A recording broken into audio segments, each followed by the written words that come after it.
Primero está mi propia experiencia personal en un colegio de monjas alemanas, que aclaro, no todas las monjas son iguales. Mi madre fue a un colegio de monjas jesuitas y la pasó tan bien que dijo, bueno, las mando a mis hijas a un colegio de monjas alemanas, pero le falló el cálculo porque las monjas alemanas y las jesuitas no son iguales.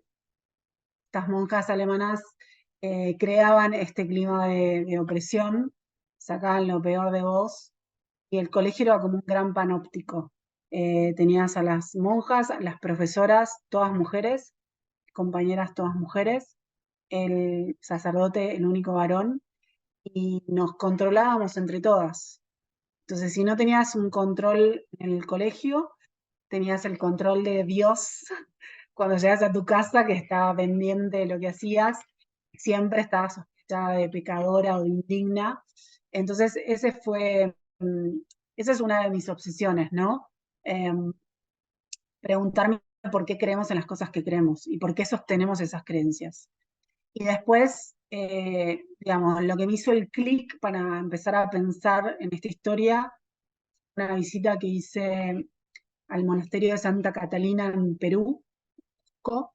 Me invitaron a la feria y lo visité porque yo estudié historia del arte y ese monasterio tiene un gran patrimonio de arte cusqueño y hay un tipo de iconografía que a mí me interesa mucho, que son los ángeles arcabuceros.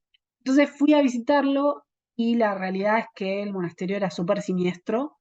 Eh, yo era la única turista, entré a una sala, casi me agarró un paro cardíaco del terror porque había una monja rezando que en realidad era un maniquí, después me di cuenta.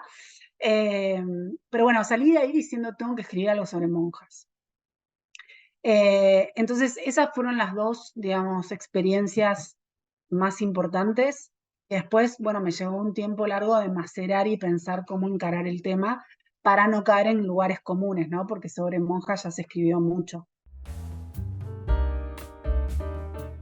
Aparte de mi experiencia personal que la llevo, digamos, marcada, que no necesito investigar, sí investigué sobre las sectas.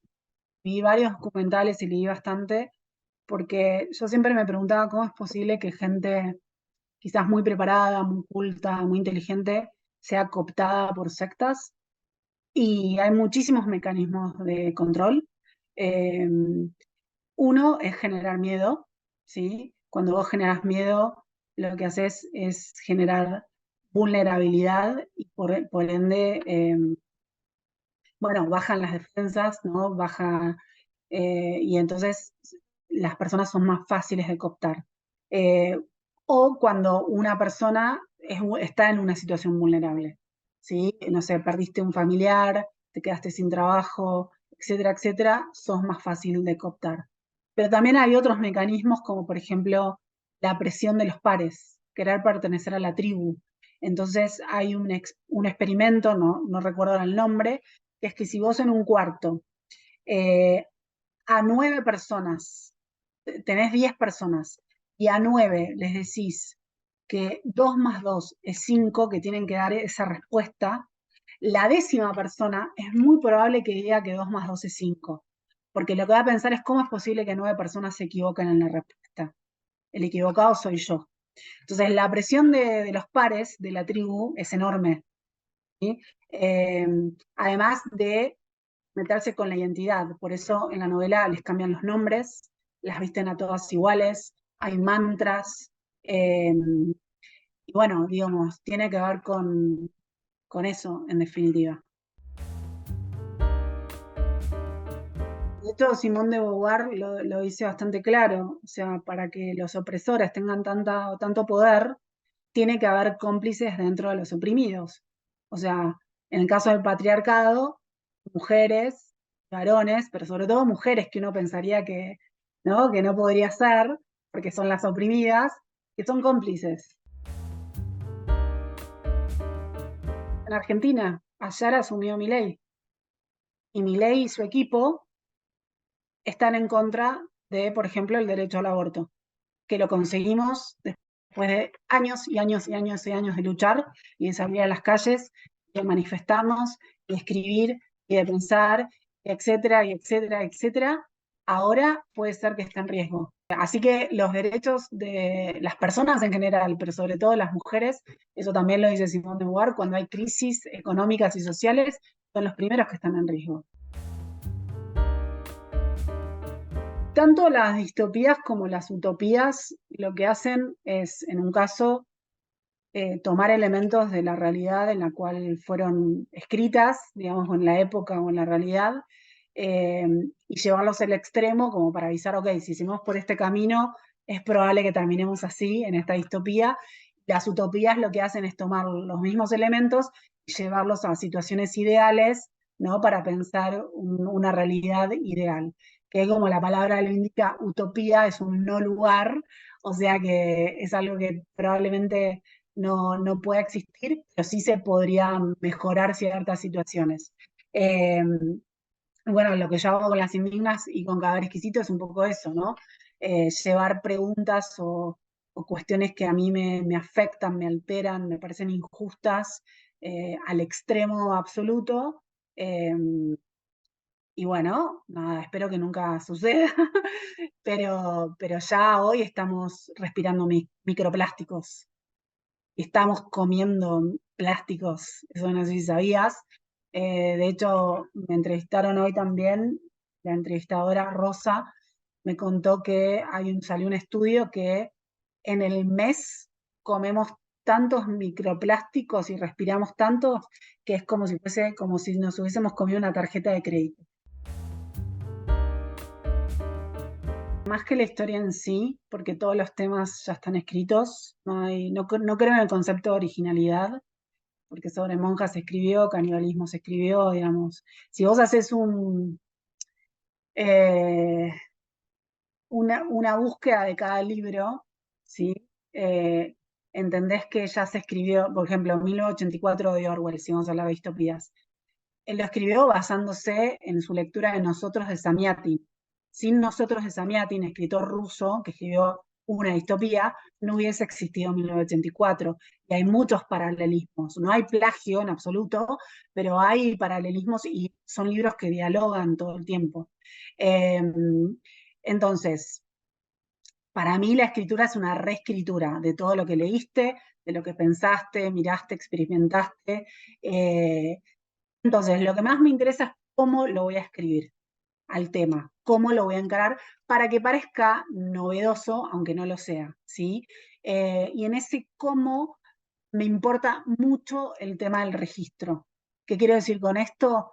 Cada palabra que uso está milimétricamente pensada. El ritmo, el sonido de las palabras, el sonido de las frases, la musicalidad, eh, la gramática en este caso está connotando, porque ella está escribiendo. Entonces, al principio de la novela hay muchas frases entre paréntesis y después ya no. Hay palabras tachadas, palabras interrumpidas, palabras que ocupan toda la página, una sola palabra. Entonces, ¿qué estoy queriendo decir con todo eso? Es algo que los lectores eventualmente tendrán que pensar, pero yo quiero connotar con el lenguaje, con el registro. En el caso de las indignas, hay un lenguaje poético, uso muchos recursos poéticos, porque lo que quiero tratar de lograr, después cada lector verá, es tratar de narrar el horror pero con belleza, que la belleza está en las palabras. Con Cadáver Exquisito, por ejemplo, lo que me pidió la historia es un registro ascético, muy narrativo, muy visual, con palabras muy sencillas, pero con frases cortas, ¿no? Como si la prosa te estuviese pegando, ¿no? Eh, y si en mis cuentos, 19 garras y un pájaro oscuro, que los publicó Alfaguara, se ve la diferencia de los registros en cada cuento. Entonces, eso es lo que más me cuesta encontrar, el cómo lo voy a contar. Y escribo diferente cada historia, digamos. Sí, eso es otro de los detalles de los miles que uno tiene que pensar a la hora de escribir el cómo, y es fundamental el narrador. O sea, no es lo mismo esta historia escrita en tercera en una tercera omnisciente, que en una tercera focalizada, que en una segunda, ¿no? Que bueno, y lo que me dio esta narradora son varias cosas, muchos desafíos, porque es como, bueno, no puedes escribir la inmediatez de los actos, ¿no? Doy un ejemplo cualquiera. Hola, me están clavando un cuchillo, ¿no? Digamos, es inverosímil que escriba en el momento que le están clavando el cuchillo, entonces tenés que pensar muy bien cómo manejar la tensión con una narradora así. Eh, pero también lo que me dio es esta cercanía, por algo la narradora no tiene nombre, porque por ahí el lector, bueno, sobre todo lectores mujeres o las que se autoperciben mujeres, pueden sentir que esa narradora es ella, son ellas, digamos. Eh, También me dio la posibilidad de jugar con la ambivalencia, con lo no dicho, con la escisión, digamos, porque hay muchas cosas, muchos eventos que suceden que la narradora no los vio, no los vivenció, se los contaron. Entonces está todo el tiempo el tema del rumor, de que se lo cuentan, de que hasta dónde es real, hasta dónde no. Entonces juego con esta ambivalencia de, ok, están todas re locas o realmente los milagros suceden o qué está pasando acá, ¿no? Es algo que el lector va a tener que ir decidiendo a medida que lo lea. También con el hecho de que ella no tiene toda la información como un narrador omnisciente. Entonces hay cosas que no puede explicar, ¿no? Y es parte de, digamos, también lo que es una secta o un grupo coercitivo. No te van a dar toda la información, porque lo que no quieren es que cuestiones, justamente, sino que aceptes de manera sumisa. Entonces la narradora me permitió todo eso y también este registro más poético, porque yo creo que el refugio para ella, lo sagrado está en la literatura. Entonces la palabra para ella es sagrada.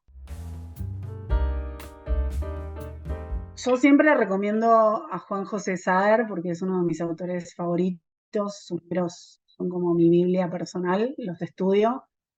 Y siempre recomiendo la novela Glosa, porque Juan José Saer trabaja a muchos niveles.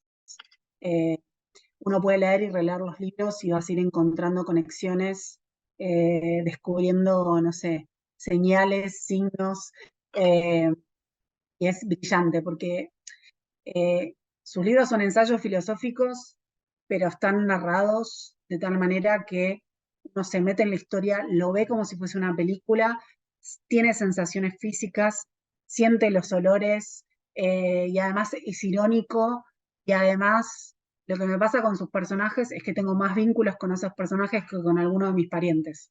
O sea, los conozco más y los quiero más que algunos de mis parientes que no veo nunca, digamos. Entonces, Juan José Saer, sin duda. Después, otra autora que me fascina es Clarice Lispector. Eh, Recomiendo, son, digamos, libros que requieren mucho del lector, ¿eh? No son libros fáciles, pero La Pasión según GH es una novela que cada frase en sí es un universo de una profundidad, no sé, nunca vista, digamos. Si no quieren empezar leyendo una novela, lean el cuento Amor, que está en la web de Clarice Lispector, y ahí van a ver lo que les estoy diciendo, más o menos. Eh, Después puedo recomendar, voy a recomendar dos contemporáneos. Eh, Me interesa mucho Laila Martínez, autora española, con su libro Carcoma. Lo leí, me fascinó esa oscuridad, ese vínculo entre nieta y abuela. Ahí está el cómo, ¿no? Como el propio texto es como que te va carcomiendo, te va llenando a vos de oscuridad, pero al mismo tiempo te fascina lo que te está contando, te vas metiendo en esa casa que es un ente vivo que te va así también como comiendo. Me parece muy, muy bueno lo que hizo. Eh, y después recomiendo mucho, que no sé si está editado acá, pero a Diego Mucio, que es un autor argentino, escribió Las esferas invisibles, que son 3 novelas que transcurren durante la fiebre amarilla en Argentina eh, y resignifican, digamos, el género. La primera es sobre demonios, pero en la Pampa, o sea, rarísimo. La segunda es sobre vampiros, no, sobre fantasmas. Y la tercera sobre vampiros.